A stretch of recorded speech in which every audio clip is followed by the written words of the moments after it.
लोकसभा इंतखाबात में मिली हार के बाद बीजेपी में इन दिनों ज़बरदस्त घमासान देखने को मिल रहा है। पार्टी के मकामी कायदीन और मेंबरान के दरमियान एक दूसरे पर इल्ज़ाम तराशियाँ की जा रही है। शिकस्त के बाद एक दूसरे को मुरीद इल्ज़ाम ठहराने की कोशिशें की जा रही है।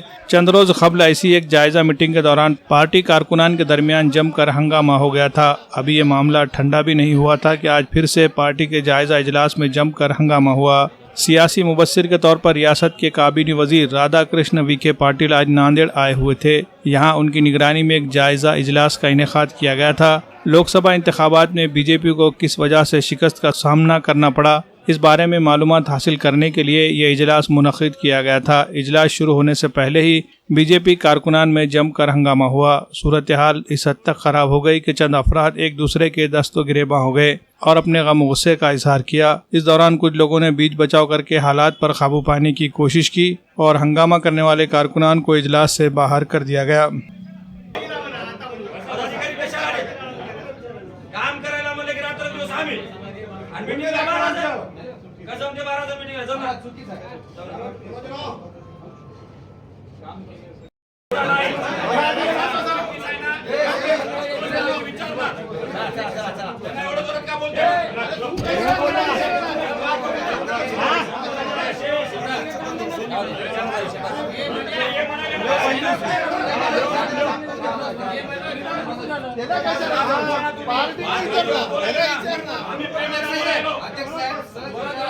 हिंदुस्तान की सबसे मजबूत इलेक्ट्रिक बाइक जॉय ई बाइक अब नांदेड़ में भी हो रही है दस्तयाब। जी हां, ग्रीन राइडर को नांदेड़ में जॉय ई बाइक का ऑथोराइज डीलर बनाया गया है।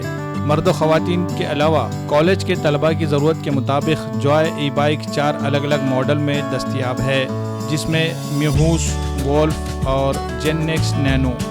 खूबसूरती और मजबूती के साथ साथ ज़बरदस्त बैटरी बैकअप, सिंगल चार्ज में 100 से 120 किलोमीटर की मिलेगी रफ्तार।